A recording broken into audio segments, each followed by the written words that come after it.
So I was looking at a local neighborhood post on Facebook since, I like cosplaying as a boomer or something, and it was this lady with 3.6 Saturn Vue, which looks like this. She was all, "Hey man, I need an alternator that ain't so expensive. Can anyone help a brother out?" Down below, a helpful commenter had mentioned that the Saturn Vue is simply just a Honda Pilot under a different name, built on the same J frame. So if you do need a cheaper alternator, perhaps look under a different manufacturer altogether. Except this wasn't ultimately a helpful comment for anyone, since you look up the prices of both alternators for the 3.6 option of either car, you get the same result with the same price. I thought this was pretty rad anyways though, since this comment also means that these two entirely different cars, made by two massive, entirely different and often competing companies, are actually producing none other than the same car, rebadged.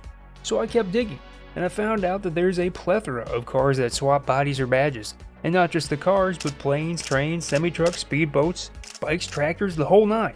Hell, this isn't just for cars either, but we'll get to that later. So check it out! The all-new Alfa Romeo Tonale was introduced to the automotive world just 3 years ago in 2022. This 5-door hybrid would be the first model from Alfa Romeo in almost 6 years since their latest release from 2016. And if you look closely, this is just a damn Dodge.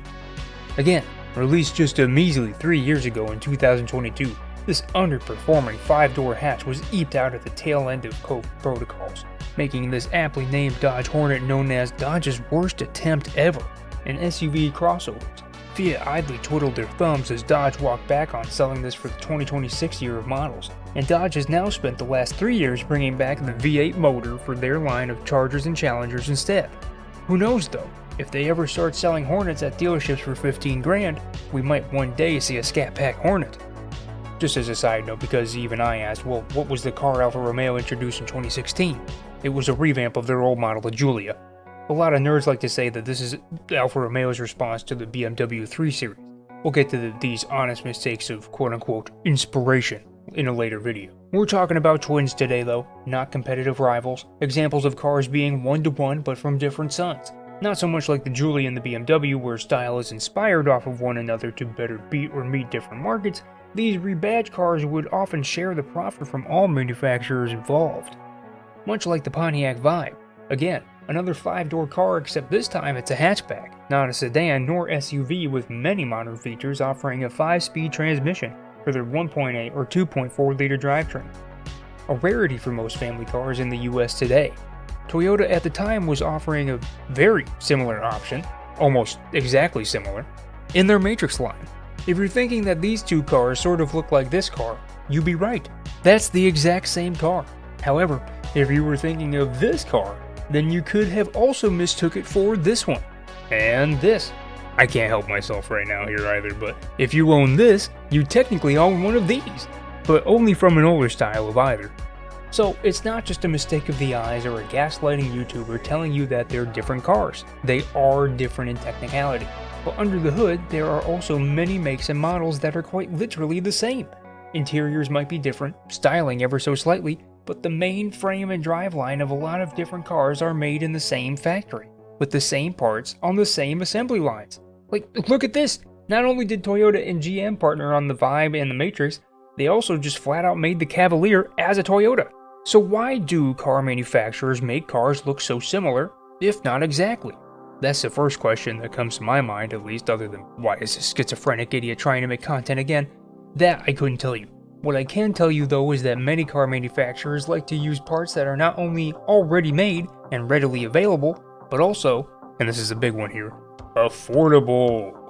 Parts need to be affordable according to the price of the car, or product, or anything, really. This can really be anything from engines to body panels, even full-on frames. Manufacturers, before they were huge conglomerates, would usually just buy in on the rights to specific models of cars, like the Cavalier for Toyota and the Matrix for GM. But there's also engines, parts, frames, or whatever component company executives and marketing experts thought would better suit their markets for their regions because it was the cheaper thing to do than to spend sometimes millions of dollars for eggheads up in R&D, otherwise known as research and dragons, just to make a new car and fiddle around with the making a part work, thus in turn making even more work for the oil jockey at your local Valvoline. Nowadays, manufacturers are just conglomerates with cocaine budgets. They can afford any idea, even the bad ones. which is why the same manufacturer that gave us the V10 Viper also produced the PT Cruiser, a demon child of Chrysler Dodge that in itself was a hatchback version of the Sebring slash, what was it called, the Neon? The Stratus? Good lord. Now instead of just heated seats, it's gold leather, GPS and iPads in the dashboard, sensors that tell police when you speed or miss a note payment, and Bluetooth government emission control system. Pair that with your own entire media teams that blaze your shitty car and just got rebadged, or company that just got bought out, now you got yourself a genuine modern car. Donut or Speed probably would have taken you on a fantastical, graphically integrated and intrinsically indoctrinated tour about the wonderful cost-saving measures that are used in some of the greatest manufacturers' vehicles of today, tomorrow, and yesteryear. Or even cover some of the historic mergers that make this rebadging phenomenon a thing at all. Ford would be the appropriate partner. Ford. I don't know about y'all, but I'm not going to do any of that. We're instead going to continue our journey of making fun of a bunch of different makes and models throughout the years that have been revamped, undersold, reworked, outright stolen, or otherwise inspired by automotive manufacturing companies. If you like what I got, then maybe we can make it a series. To press on, let's start with the game. This is a Ford Ranger. But do you know what else it is? A Mazda B series.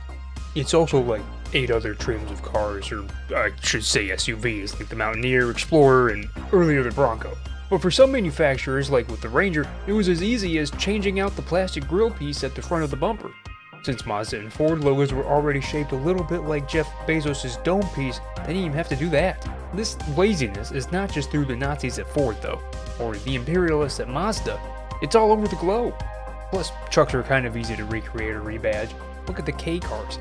Semis are no different either. I'm pretty sure Mercedes owns Freightliner now. But you saw what those fucks at Fiat are doing with the Hornet, right? Sorry, I get real worked up about this. I hate the Dodge Hornet so much that I tend to lose track of time. Hey, let's fix this together. You want me to stop swearing? Check around down below. YouTube should have a swear filter somewhere around here. Something like clicking the like button 5 times in a row. That should do the trick.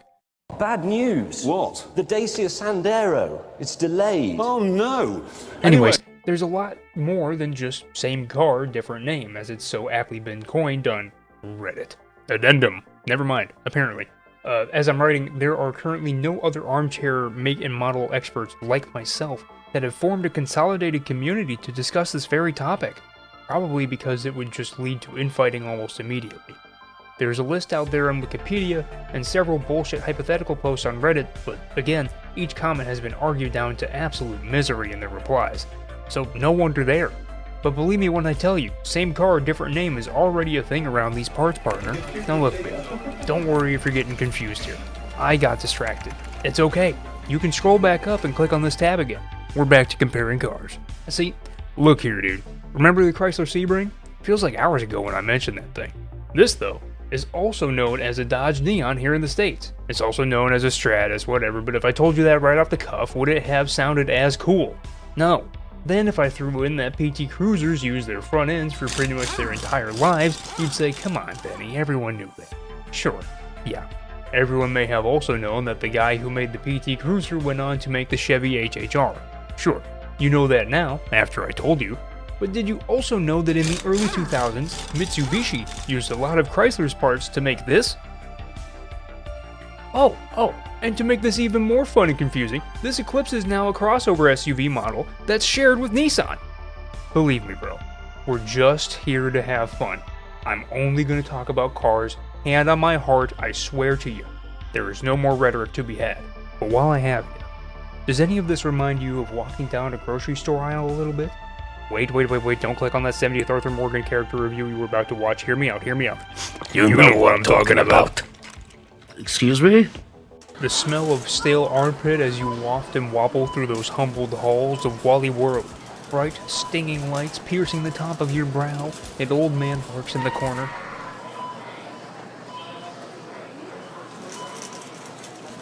Then suddenly, you turn. Not into a wolfman, but a coward.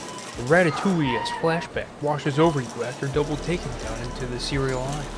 Its massive, sprawling array of goodies and trinket boxes that fill the gaze ad infinitum.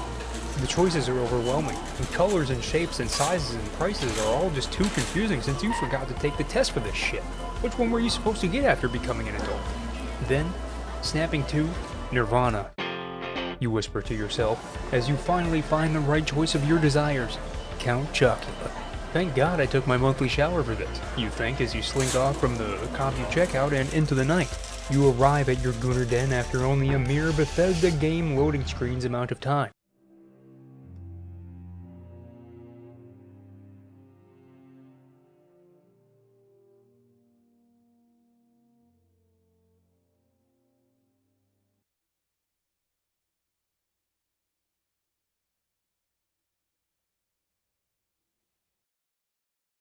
Milk and Chocula in tow.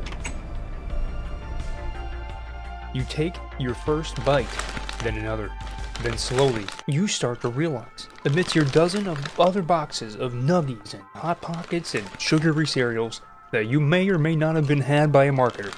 This shit tastes exactly like Cocoa Puffs. Count Chocula used to be available like all year round. Same with the McRib.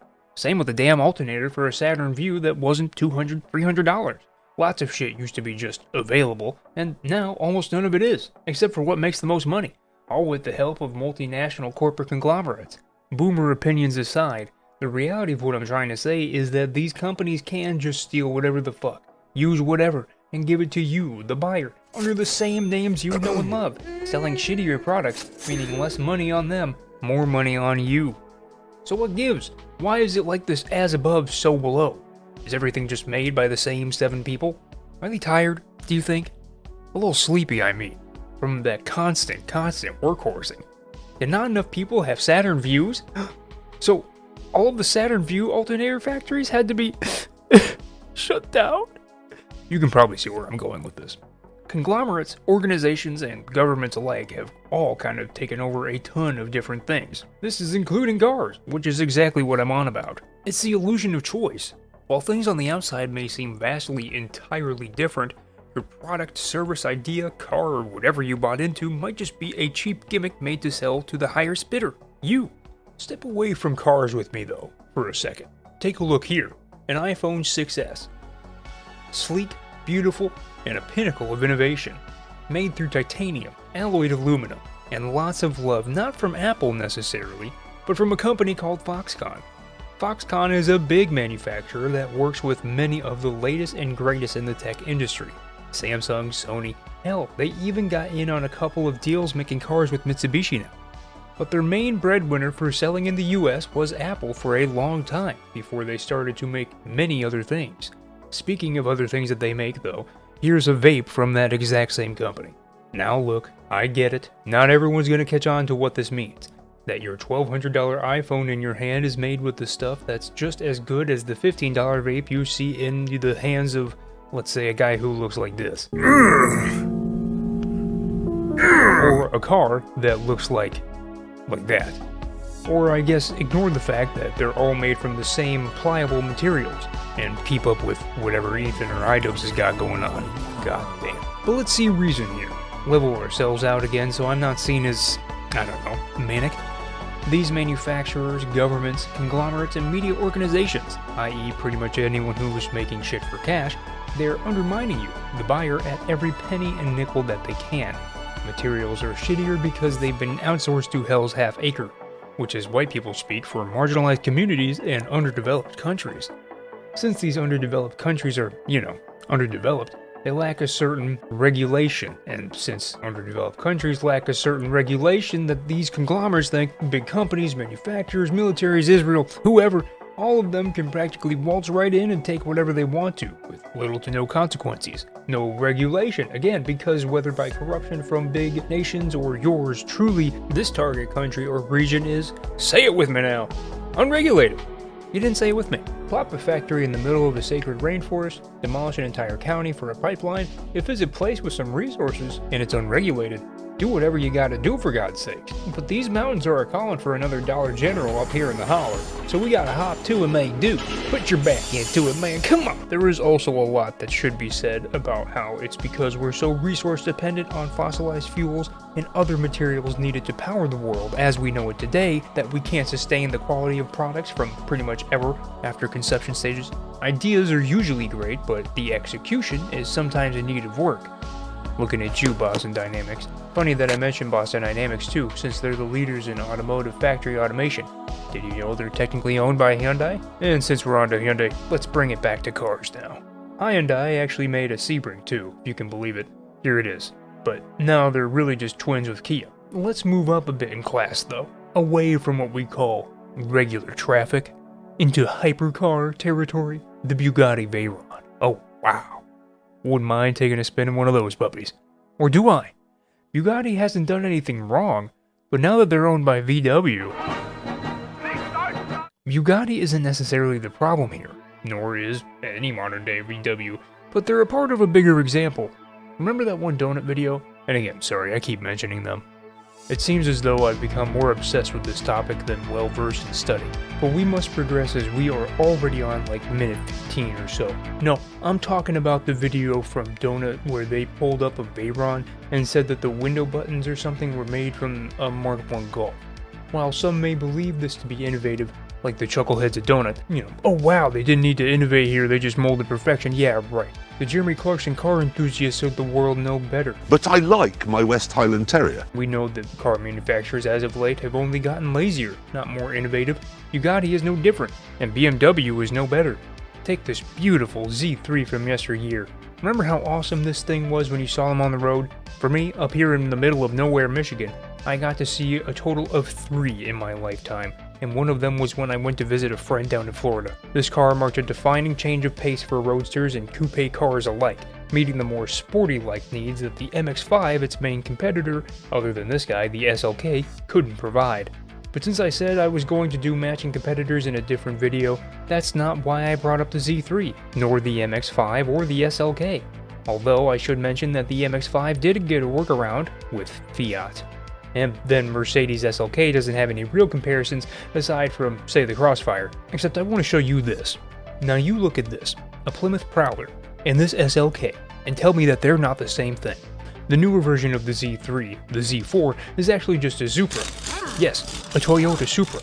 Then, the Toyota GR86, the step down from the Supra, is actually just a Subaru BRZ. But you all knew that, right? And personally, who gives a shit? It's a Bugatti, or BMW, or Toyota. New car, vroom vroom, football and Amazon space rockets. Nobody cares that these multi-billion-dollar companies are taking cheap parts or materials, putting them into expensive products, then putting all of those extra expenditures onto you. We just don't give a shit if it means more shinies come out next year. Do we all take out our proverbial pitchforks and rise up against these tyrannical corporate conglomerates, auto manufacturers, and poison farmers controlling what and which should be put into our cars and bodies and hearts and minds? Well, no. Personally, I don't own a Veyron, or even an MX-5. Now I think I've got a Lego set of a Chiron, but I'm an American.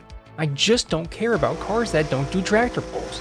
I'm personally already taken out of whatever this guy's trying to tell me. Truth be told, I'd rather play Clash of Clans or some shit on my phone. Mind you, I haven't touched Clash of Clans since the beginnings of Boom Beach. Remember that fucking app? You want to talk about rebadges, which is another problem I'm alluding to. Not the tractor pull thing, or even the Boom Beach thing. No, people don't care about pretty much anything unless it's a problem that is affecting them. Not here in America, and certainly not in the EU either. Let's get back to cars now. Sorry, meant to sprinkle all that in somewhere, but I guess we'll just have to take my rants as it comes, cowboy. Anyways, speaking of people not giving a shit in the EU, let's take a look at the all-new 2025 Ford Explorer EV, an introductory line for Europe, as this would technically introduce the non-imported line of Ford Explorers directly to UK and other EU markets. But wait, let's look closer. Yes, I'm not kidding. Ford decided that to best sell their Explorer models, they ought to use the MEB line of drivetrains that Volkswagen just introduced for their Cars of the Future line or whatever. However, Volkswagen's only car in production with this new drivetrain is the big, beautiful, and bulbous van that you see before you. This wouldn't be the first time Ford copied off of VW though, or even their vans. Moving on. The Ford Escape, the smaller version of the Explorer in Ford's SUV lineup, was on the roads of the UK already as the Ford Maverick. Let's take a lookie. Unsurprisingly, the new Ford Maverick truck we see here in the US would not sell so well in the UK. So Ford decided, you know what, they have enough of that exact same car with the Focus. I don't know, they might be British, I don't know. Let's also not forget here, this is the same platform that brought us the Fusion, the new Bronco, plus the Mondeo in the UK. And if you don't recognize that one, then you'll recognize the Mazda 6. God, enough already. Platforms, politics, manufacturers, systems, cycles, it's all you talk about. Can't we please just move on to funny pictures of cars? I want to see stuff like how the Porsche Cayenne is actually just a Volkswagen Touareg, or how an Audi Q7, or how not one time did you show how the Ford Edge is actually just a Lincoln MKX. Okay, fine, you dicks. I thought I was doing that enough already. But you guys want the slop? You will get the slop. Okay, this Chevy Blazer. All new, or even from 2020, since they practically look the same aside from, like, what, the headlights? Well, here's a new Honda Prologue. Not good enough for you? Okay. How about this? Toyota Hilux pickup, right? Wrong, it's a Volkswagen Toro. Okay, whatever, bro, you say as you slowly drift towards that new defunct Drop. It's good, I'll give you that. But before you go, I beg you to look at this. A Corvette Cadillac. I understand. For those that have stayed, here is a Mastercraft ProStar 190 speedboat from 1994 with a 5.7 Corvette LT1 V8. And Porsche, since you guys were harping me about them, sold a plane engine that was essentially reworked from the remains of a 911. Back to cars though. Did you know the Mercedes GLA is really just a watered-down Q30 from Infiniti? Or that the Dodge Avenger is a watered-down version of the Mitsubishi Galant? And on top of that, in some countries, the Dodge Caliber was actually the Evo Lancer. I'm just kidding. Almost though. If the Dodge Caliber didn't look like that, then its sails wouldn't have looked like that. There, see? Wasn't that fun? Nice little tidbit about the cars. Other than that though, friends, this has been a good introduction into the series. The next time I do this, if ever, I'll talk about some real corpo espionage and how that all tied into the Ford v Ferrari movie. Oh, and I haven't even begun to talk about racing either, so in wrap...